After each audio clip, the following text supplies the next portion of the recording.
Hi everyone, welcome back to another edition of the Velvet Lounge Life. Today we are welcoming all ladies and all gentlemen. These are made of brass. They are Art Deco and they are antique at this point. And yes, you could be the lucky owner of those when we do our gift giveaway after we reach 2,225 subscribers, and we can only do it with your help, so please subscribe to this channel as well as leave a comment. That's your entry in, is being a subscriber and leaving a comment down below. Also, remember to watch our other videos. We have several different types of genres on this channel, and we consider ourselves to be the best unedited variety channel on YouTube. So please subscribe, and also don't forget that thumbs up. Doing any of these things makes YouTube aware that people want this type of content, as well as some of the other content that we have. So check out our playlist. There's a lot there.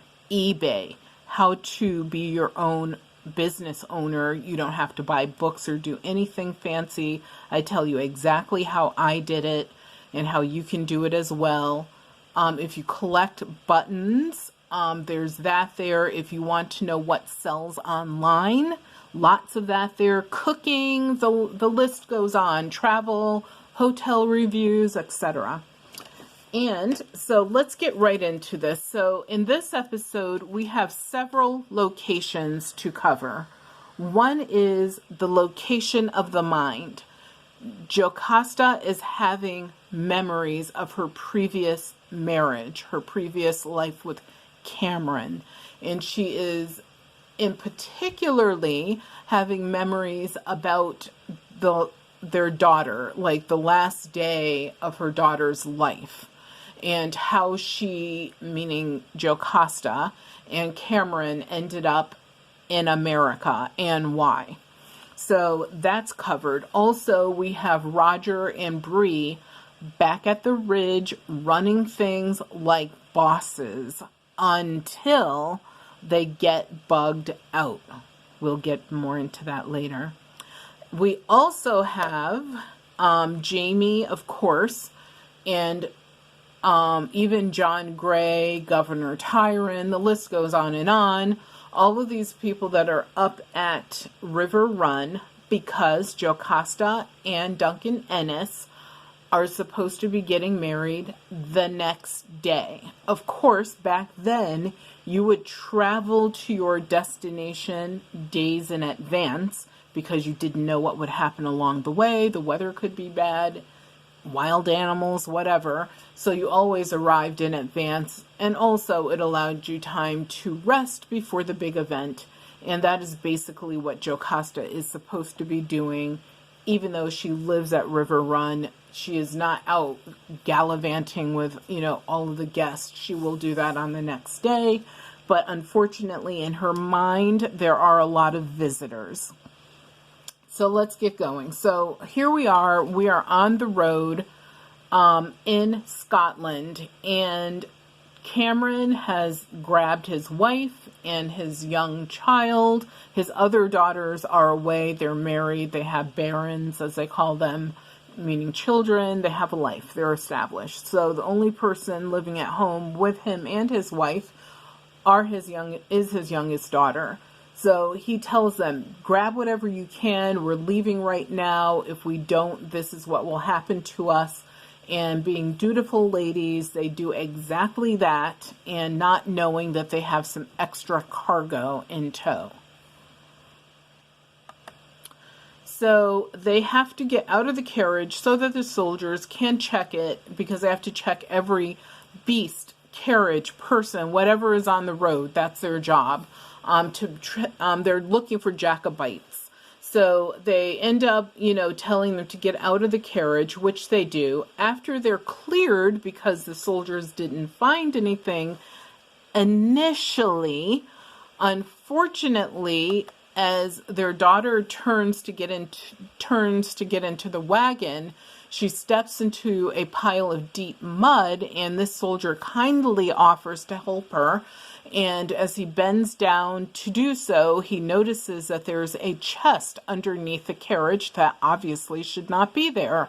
Unfortunately, that chest is full of French gold, and they know because it's hallmarked as so. And what happens is Cameron ends up trying to defend his family, get them back into the carriage so that they can get away. The soldiers draw on him, he draws on them, triggers are pulled, and he accidentally shoots his own daughter in the gullet. She dies right there on the spot. He then has to shoot one of the soldiers, and he ends up stabbing the other one in a kill spot. And so at the end of the day, unfortunately, his daughter is laying dead on the ground with 2 British soldiers, and him, his wife, and their carriage driver do obviously get away and eventually end up in the United States, as we know. But remember, Jocasta, the day before she marries Duncan Ennis, is remembering all of this. And the reason she's remembering this is because her true love, obviously, is Murtagh at this moment. And she knows that Murtagh is very similar, as he is going to support his people. And he is going to do it even if it's at the detriment of his own family. And that's exactly what happened to her before. And she does not want to be in that situation again. Ergo, why she has agreed to marry Duncan Ennis in the first place. And Duncan is a very nice guy. So this is Jocasta, like I said, having these memories, and she's, resolved to the fact that she is going to marry Duncan, and she knows that it is the best choice for her future. Duncan Ennis comes in, and he wants to give her a wedding gift, which she does accept. It's very sweet. And unfortunately, he starts to he at first tells her about, the Ennis name, like the family, the this, the that, which she already knows, but it's sort of almost like a ritualistic kind of conversation that they're having. And then he gets to a point where he talks about these 2 rivers merging, meaning her and him coming together, and she kind of loses it a little bit and, dismisses him, and he goes away just for the moment. But back at Fraser's Ridge, they have a different type of visitor that's bringing gifts that nobody wants. It's a plague of locusts, and they are devouring everything. They've already destroyed one farm, and they're now on their way to destroying the rest of the farms. So a solution is needed to get rid of these critters. And back at Riverrun, Jamie and Claire, of course, look divine. And they are, simply discussing things that are going on. And, of course, they want to be back at the Ridge. But obviously, they're also there not only for the wedding, but the fact that Jocasta has signed paperwork, which Jamie witnessed, making Jeremiah, a.k.a. Baby Jemmy, her heir and she's the mistress, he's the master of Riverrun. So if anything happens to her, everything immediately goes to him. And Duncan Ennis is totally fine with this. He's an older guy. He's fine. He has no issues with anything that will occur. And Jamie is just having thoughts about the whole situation. So yes, Duncan and Jocasta, they're out there with the people. I will tell you, the wedding happens. They actually do get married. It's totally fine. But they do, and Jocasta will have a visitor before that happens.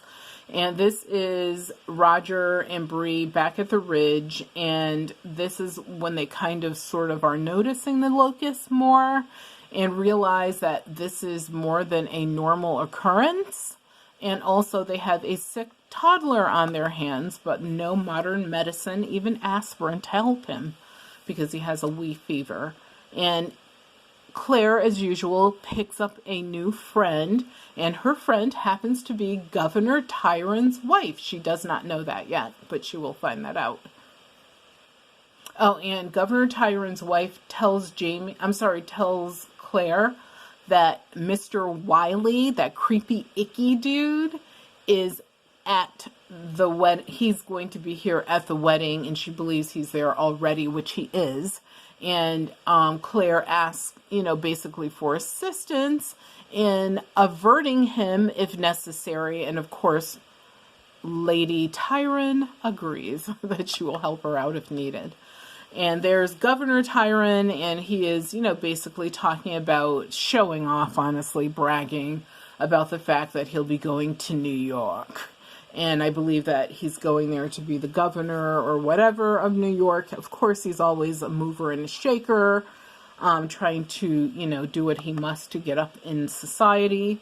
So Claire takes a step to the side because she sees Wylie coming in her direction.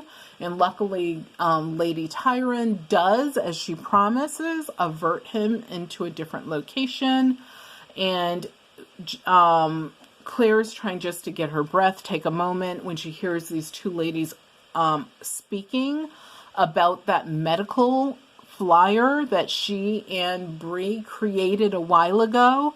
And these ladies are saying that, it's basically blasphemy, that no woman wouldn't want to have as many children as possible. And Claire makes a snide comment, which is not received very well. I have a feeling that part of that story is not over. So then, unfortunately for Claire, Tyron does get his eyeballs on her, and he gives her this very deep bow, left leg fully extended, takes her hand, slobbers all over it as he kisses the back of it, and she is disgusted. But he, of course, doesn't get it. And she was able to get away from him at least for a moment and reunite with Jamie, who is talking to the governor and his wife. And the governor is sort of spilling the beans that, the thing with the regulators isn't over. Back at the Ridge, we have Roger, and he has a few farmers that are on his side, and of course the majority are not. And he, the other farmers are like, we need to burn down the Fraser field and a couple other fields because they're trying to hold off these bugs from consuming everything so they don't starve, meaning the human beings don't starve and they're beast of burden. And Roger is like, no, we can't do that because one spark could, have this whole entire ridge ablaze. And they kind of are like, okay, but what can we do? And he doesn't have a solution at that moment. Someone is like, oh yes, he has nothing to say, or he has no solution. And the guys kind of go away, and it leaves Roger thinking. He has a conversation with Bree, and she's like, we have to figure something out. What are we going to do? And Roger happens to remember something from the future, from when he was a child, and decides that he's going to try this outrageous solution, which isn't really outrageous, but it is to people in the 1700s, especially farmers. And unfortunately for Claire, she once again cannot escape this creepy, yucky looking fellow, and he corners her in a hallway. They even do this sidestepping dance where she's trying to get away from him. And he's saying, you should basically be with someone who could offer you, I'm just going to paraphrase, the world. You don't have to be living up at a ridge without having, you should have the finest things. And, there's someone who could offer that to you. God, I wonder who that is. It's him. Of course, she wants nothing to do with this guy at all. And back at the Ridge, Bree and Roger work on a solution to get rid of the locusts. And the solution is to create these smoke pots and burn piles that will basically cause a gigantic, world of smoke. Whereas it's so smoky, you can't see your hand in front of your face. And that would, hopefully make the bugs fly higher and fly away from the ridge. Of course, telling the farmers that, they're like, are you crazy? That's not going to work. What are you talking about? But they have to try something. So Jamie, unfortunately, and I do say unfortunately, has a conversation with Governor Tyron, because, hello, he's trying to make sure he knows everything that's going on. And Governor Tyron still, you know, talks about the Hillsborough riot folks, aka the regulators, and bringing them to justice, or at least some of them to justice, because of course it would help him, you know, move up in society in his position. And, you know, Jamie is sort of like, well, instead of us, you know, going after them, why don't we use forgiveness as a way of punishing them? Can't we just forgive them? And the governor is like, they can ask or have forgiveness when they are in heaven, or maybe they're in hell. They can beg for forgiveness, but obviously that means he wants them dead. And Jamie is like, damn, I can't get rid of this problem. So we already saw that picture. Unfortunately, cute little Roger, sweet little Bree, because it was such a sweet moment, he starts to doubt himself a little bit, because he's like, you know, there's nothing I can do right by these people. Even when he's right, he's wrong until they agree that he's right again. And so he's sort of like, I wish your dad was here. And Bree is like, no, we will come up with something. Da is like 300 miles or however many hundreds of miles away, and there's no way he's going to get here before this swarm comes upon us, because the swarm, according to the farmers, will be there in 24 hours, maybe even a little bit less.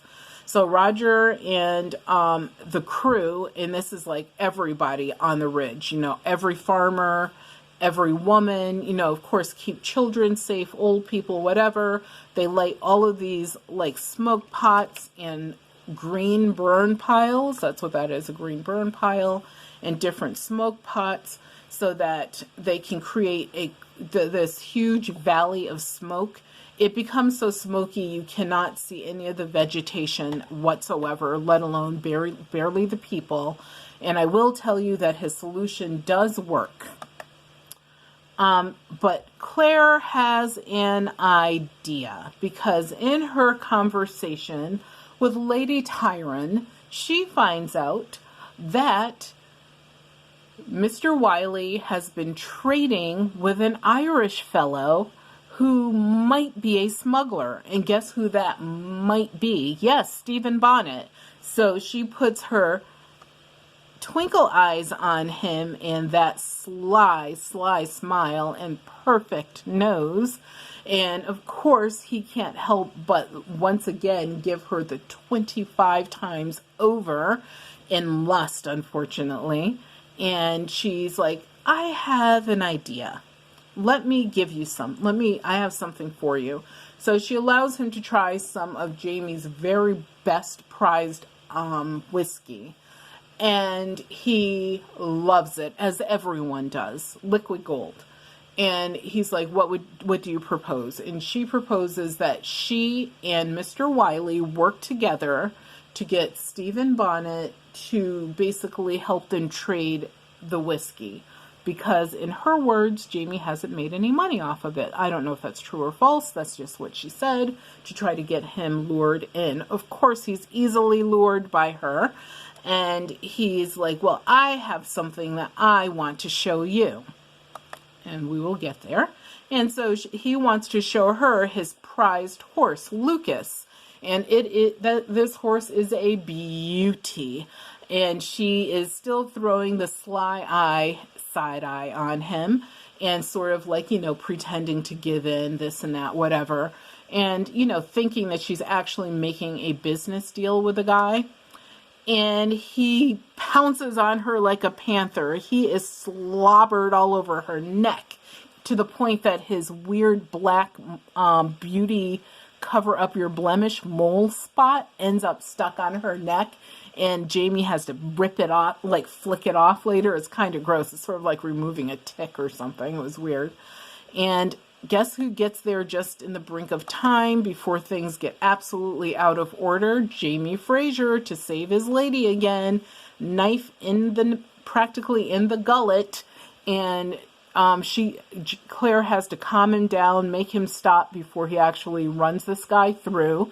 She uses the excuse of, you know, you don't want to do this the day before your aunt's wedding. Like, it would be horrible. And plus, everyone is there. Everyone. Okay, almost everyone is there, including parts of the British Army. And so he reconsiders, and he comes up with a plan of his own. That's why he's sitting at the table looking really weird. And right here, you can't see him. He's not even in the picture on television. Wylie is sitting like right here, like out of the picture.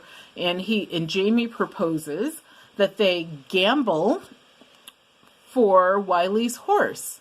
And if he wins, he gets Wylie's horse.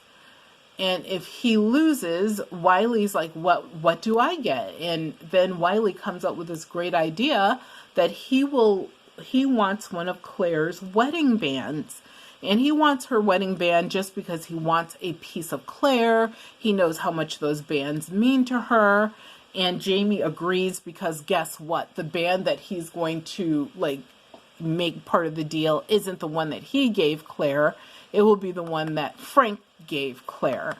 And Claire is like, are you out of your ever-loving gobsmacked mind? And she basically gets to the point where she's like, you know what? If you want this one, then you take this one too. So she ends up giving him both rings, storming off, pissed off completely. And that is probably one of the most believable fights that these two have had on this show ever. Jocasta receives a visitor with the help of Ulysses. Ulysses helps Murtagh sneak in to Riverrun, into her boudoir. And the reason I'm giggling is because remember I said almost everyone is there. Parts of the British Army, Governor Tyrone, who is talking about still capturing Murtagh, and regulators.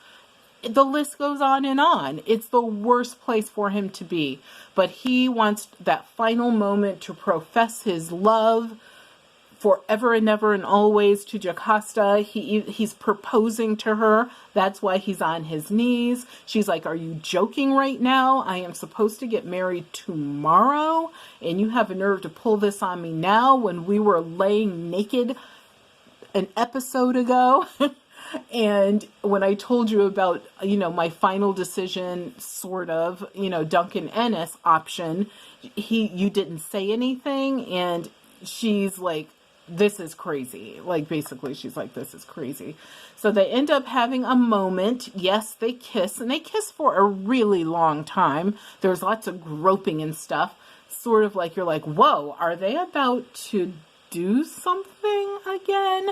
But they don't. She pulls back. She makes him aware of why she can't marry him. He's too much like her first husband, who she also loved, but she does not want to go through another lifetime, decades, without her husband, her partner. And she knows that Duncan Ennis, he doesn't have the fight in the fire that Murtagh does when it comes to causes. Even if they're the best causes, Murtagh, like Duncan, is willing to sacrifice his family even if it means doing the right thing. And she just wants, at this point in her life, to breathe. He gives her this beautiful brooch, and, as, a engagement gift, even though she's going to get married tomorrow and just got a wedding gift from her intended. And she rejects it, but, he does make his last confession of love to her, and because she does ask him to leave. He's on his way out. He's basically, and I'm paraphrasing, I will never love anyone else. You are the love of my life. I don't care, where you are, where I am in the world, who we're with. It doesn't matter. That's just how it is. And she ends up giving this back to him, and he ends up leaving it on a table in her boudoir anyway as he exits. So guess what? That relationship must be over. There is celebration at the Ridge because they are successful with their plan to divert the locust. The farmers who doubted Roger are like, you know, you were right. I apologize. And these two are happy because success. And then we have an angry lady. Okay, she's still angry, obviously, over the whole wedding ring thing. Jamie comes back and he's sort of a bit cocky, and he's also slightly inebriated. And she's like, you are drunk. And he's like, you know, blah, blah, blah, whatever. And he's like, he basically is showing off the fact that he did win. So he shows her the rings. And also that means, of course, they won this magnificent horse, which is the only thing that, besides Claire, that Wylie values in the entire world. Like, if he only had those two things, he would be super happy. But then Jamie tells Claire, but I made a deal with Wylie. What is going to happen is I will let him keep his horse if he introduces me to Stephen Bonnet, of course, Jamie's using an alias that he used when he used to smuggle alcohol, liquors, etc. And also, you know, he will make the deal. So that means Claire won't have to be right there in the line of fire. She's still really angry because, hello, she's like, here we are again. Stephen Bonnet gets into the middle of our lives. He takes away from us again, and she's just not happy. So it gets to the point where Jamie makes a statement that's really mannish, as we would say. And he says something to the effect of, you know, you're not in your time, you're in this time, meaning you're in the 1700s. And at the end of the day, you are a woman. Like, basically, you have no rights. You do what I say. You trust me. I have the final decision at least once in a while around here. And she slaps the saliva out of his mouth, and he really hard, and he turns back and looks like this. Next thing you know, they are in a passionate embrace, and I guess makeup sex is a thing in the 1700s as well. Yep, that stuff happens. And unfortunately, we find out there is a snake in the hen house, and it is Jocasta's lawyer. This guy is her lawyer who drew up the papers about Jemmy. And this is Stephen Bonnet. Him and Stephen Bonnet have had a relationship. They know each other going back who knows how far. And based upon the conversation these two had, Stephen Bonnet definitely has the hammer in the middle of this guy's back. He is calling the shots, because when this guy makes a comment about, you know, the fact that in this particular establishment, you drink tea versus ale, Stephen Bonnet is trying to come across as if he's a gentleman just because he's dressed a certain way. And I have to admit, this picture is not doing him justice because he looks really good. But he is definitely not a gentleman. He is still one of those rakes or whatever they used to call them back in the day. And now he has this look on his face because he just found out about Jemmy becoming the master of Riverrun. Claire gets her rings back, and Claire makes Jamie promise her that this will be the last time that Stephen Bonnet comes between them, and he will be taken care of once and for all. Unfortunately, after Jamie is finished with that wonderful makeup session that they had, he meets up with Governor Tyrone again, and Governor Tyrone this time is very blunt and states that there will be a war. Now, is that a war with the regulators? Is that the precursor to the Revolutionary War? Don't know, but Jamie is obviously having a feeling of devastation, because does that mean he'll have to fight against his own godfather? And also, just something to note, first of all, thank you guys for tuning in, is that this is just throw your book out. Just put it on the shelf. Don't throw it out. Put it on the shelf. This episode was so different than the book, as this entire season has been so far, but I did think that this was the very best episode so far out of the 6 episodes. even though the story is completely twisted and different than what's in the book. The only thing that you would recognize are the characters. That's how different it is. So thank you for tuning in. I wish you the very best during this time. Remember that your health is your wealth. Without your health, you have absolutely nothing. So please, please, please, please, please take all the precautions that you need to take care of yourselves. We will see you again. Please share the videos, thumbs up, subscribe. You know, you can actually copy and paste our links into like Facebook groups. I do that all the time. You know, we are trying to get to that number. We can only do it with your help. I appreciate every single one of you that tune in and that do make those little extra efforts. They really help a lot. And be well, hug each other. Please abide by whatever your doctors and the CDC says to be safe.